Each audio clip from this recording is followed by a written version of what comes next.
राजस्थान और बिहार में अटूट तेल भंडारों का जबरदस्त हुआ खुलासा। भारत अब तेल का इंपोर्ट तो छोड़ो, एक्सपोर्ट तक भी कर पाएगा। 458 मिलियन मैट्रिक टन में पेट्रोलियम भंडार का चला पता। दोस्तों, आज की सबसे बड़ी खुशखबरी यही है जो कि बिहार से आई है। वो खुशखबरी यह है कि भारत में एक और बड़े खजाने के बारे में पता चला है और यह खजाना है कच्चे तेल का। दोस्तों, बिहार में एक तरह से भारत का गड़ा हुआ खजाना निकल चुका है जो भारत की कच्चे तेल पर अरब देशों की निर्भरता को काफी हद तक खत्म कर देगा। जल्द ही सरकारी कंपनी ओएनजीसी बिहार में तेल के कुएं की खुदाई करने वाली है। पूरी खबर क्या है, कितना खजाना मिला और यह कैसे भारत की जरूरत को पूरा कर सकता है, आपको यह सब बताएंगे। तो वीडियो के आखिर तक बने रहिएगा। साथ ही अगर आप हमारे चैनल पर नए हैं तो वीडियो को लाइक करके चैनल को सब्सक्राइब जरूर कर लीजिए। दोस्तों, इन दिनों बिहार में कच्चे तेल की जबरदस्त खोज चल रही है। उस क्रम में गंगा घाटी में भी तेल की खोज जारी है। इस बीच सर्वे के दौरान समस्तीपुर जिले में एक बड़ा खजाना होने का पता चला है, जिसके बाद सरकारी कंपनी ओएनजीसी ने इस पर ध्यान दिया और व्यापक स्तर पर खोज करने का फैसला किया। सबसे पहले तो आप ये जान लीजिए कि ओएनजीसी देश की सबसे बड़ी और गैस उत्पादक कंपनी है। ओएनजीसी के डायरेक्टर सुषमा रावत ने बताया कि ओएनजीसी जिस ब्लॉक में तेल की तलाशी करने जा रही है वह बिहार के समस्तीपुर जिले में स्थित है। यह पूरा ब्लॉक 300 वर्ग किलोमीटर का है। उसके लिए ओएनजीसी पहले से ही 3D डेटा हासिल कर चुकी है। बता दें कि ओएनजीसी कंपनी कच्चे तेल की तलाश करने के लिए 2 कुएं की खुदाई करने वाली है। पहले कुएं की ड्रिलिंग इसी साल होगी। पहले कुएं की खुदाई पर ओएनजीसी को 30 से 35 करोड़ रुपए का खर्च आएगा। पहले कुएं की खुदाई से जो डाटा हासिल होगा, साथ ही उस पूरे एक्सप्लोरेशन के लिए पूरी योजना तैयार करने में मदद मिल पाएगी। दोस्तों, आपको बता दें कि बिहार में इससे पहले तेल के कुएं की तलाश के प्रयास कई दशक पहले किए गए हैं। करीब 8 सदी पहले तेल के कुएं खोदे गए थे। उसके बाद से पिछले 5 दशकों में काफी सारे सिस्मिक डेटा निकलकर सामने आए हैं। नए कुएं की खुदाई से उन डेटा का बेहतर इस्तेमाल करना संभव हो पाएगा। इतना ही नहीं बल्कि उत्तर प्रदेश में भी तेल के कुएं मिल सकते हैं। इसको लेकर भी बड़े संकेत मिले हैं। ओएनजीसी बिहार के समस्तीपुर के अलावा उत्तर प्रदेश के बलिया में भी गंगा बेसिन में एक अन्य ब्लॉक में कुएं खोदने वाली है।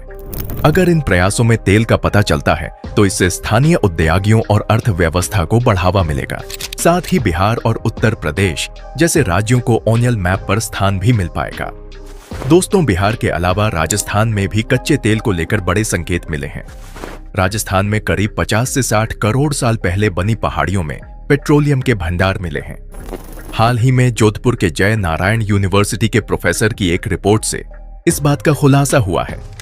रिसर्च पेपर में यह सामने आया है कि बीकानेर में 600 से 1000 मीटर तक की गहराई के बीच पेट्रोलियम के भंडार मिले हैं। जिन चट्टानों और पहाड़ी इलाकों में यह स्टोरेज मिला है वो चट्टानेर जोधपुर नागौर से शुरू होकर पाकिस्तान की सीमा तक पहुंचती है। इधर बीकानेर जिले में तेल गैस खोजने के लिए ड्रिलिंग का काम भी शुरू हो चुका है। इस पर करीब 49 करोड़ रुपए खर्च किए जाएंगे और तेल गैस के भंडार और गुणवत्ता का पता इससे ही चल पाएगा। इसको लेकर एक रिसर्च में यह खुलासा हुआ कि राजस्थान में 458 मैट्रिक पेट्रोलियम के भंडार की संभावना है। शोध में यह भी सामने आया है कि राजस्थान के क्षेत्र से बीकानेर पाकिस्तान की सीमा तक पेट्रोल के भंडार मिलने की संभावना है। आपको बता दें कि दरअसल राजस्थान की सीमावर्ती क्षेत्र में चट्टानें लगभग 50 से 60 करोड़ साल पहले की बताई जाती है, जो समुद्र के अंदर जमी हुई थी। इन चट्टानों को भूवैज्ञानिक के नाम से जानते हैं। उनके 3 ग्रुप हैं, जिनमें जोधपुर का ग्रुप, उसके अलावा नागौर और बीकानेर सैंडस्टोन के ऊपर है। ये तीनों मिलकर सुपर ग्रुप के नाम से जानते हैं।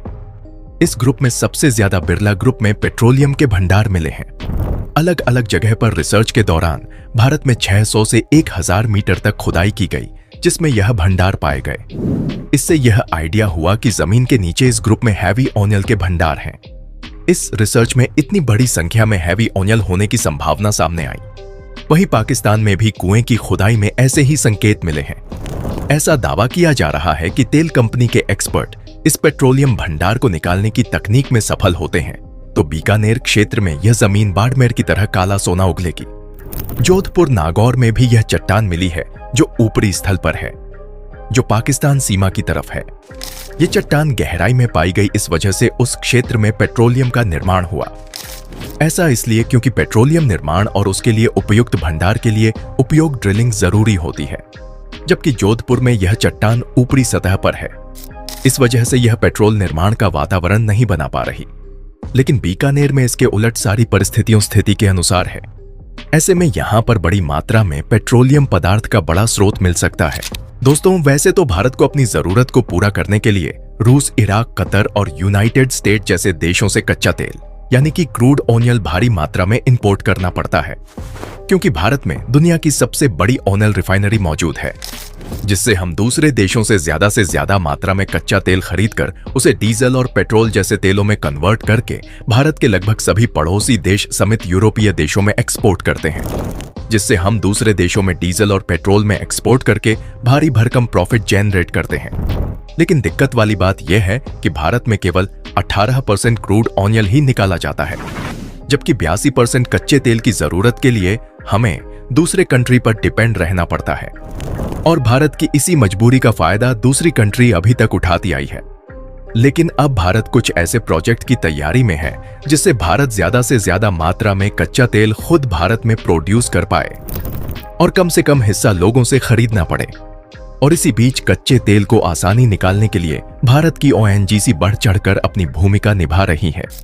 दोस्तों, देखा जाए तो रूस के द्वारा डीजल और पेट्रोल के एक्सपोर्ट पर सैंक्शन लगाए जाने के कारण यूरोपीय देश डीजल और पेट्रोल की खरीद के लिए पूरी तरह से भारत पर ही निर्भर हो चुके हैं।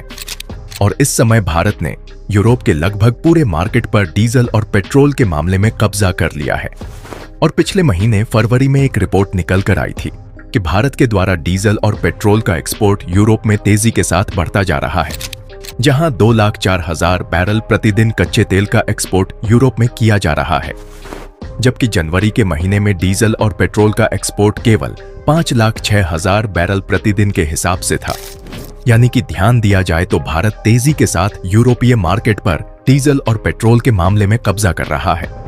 तो ऐसे में भारत को इस समय कच्चे तेल की जरूरत भी पड़ गई है, जिससे ओएनजीसी का बिहार में कच्चे तेल के ऊपर काम करना इंडियन ऑयल इंडस्ट्री के लिए काफी यूजफुल होने जा रहा है। हालांकि जब रूस और यूक्रेन का वॉर शुरू हुआ था तो उस समय रूस ने भारत को सस्ते दामों में कच्चे तेल ऑफर किया था, जिससे भारत ने भारी मात्रा में कच्चे तेल को खरीदकर यूरोपीय देशों में डीजल और पेट्रोल का एक्सपोर्ट करके वहां के मार्केट में दबदबा बनाया है। लेकिन अब दोबारा से रूस के ऊपर सैंक्शन लगाया जा चुका है, इसलिए भारत को मजबूरन रूस की अपेक्षा महंगे दामों में यूनाइटेड स्टेट से कच्चा तेल मांगना पड़ रहा है। दोस्तों, इसके अलावा हाल ही में भारत को एक बड़ी सफलता हाथ लगी जब ओएनजीसी को कृष्णा गोदावरी बेसिन के किनारे में 30 किलोमीटर दूर तेल के कुएं मिले। आपको बता दें कि साल 2016 में इन पर काम शुरू हुआ था। हालांकि फिर कोविड के कारण कुछ देरी हुई, यानी कि पेट्रोलियम मंत्री ने इसकी जानकारी देते हुए बताया था कि कृष्णा गोदावरी बेसिन में 26 तेल के कुएं मिल चुके हैं। और बड़ी बात यह है कि इनमें से 4 कुएं पहले से ही चालू है। तो अब देखना होगा कि ओएनजीसी अपने इस काम में बिहार में सफल हो पाती है या नहीं। आपको क्या लगता है? अपनी राय हमें कमेंट बॉक्स में दें। साथ ही वीडियो को लाइक करें, शेयर करें और चैनल को सब्सक्राइब करके बेल आइकन को प्रेस करना ना भूलें।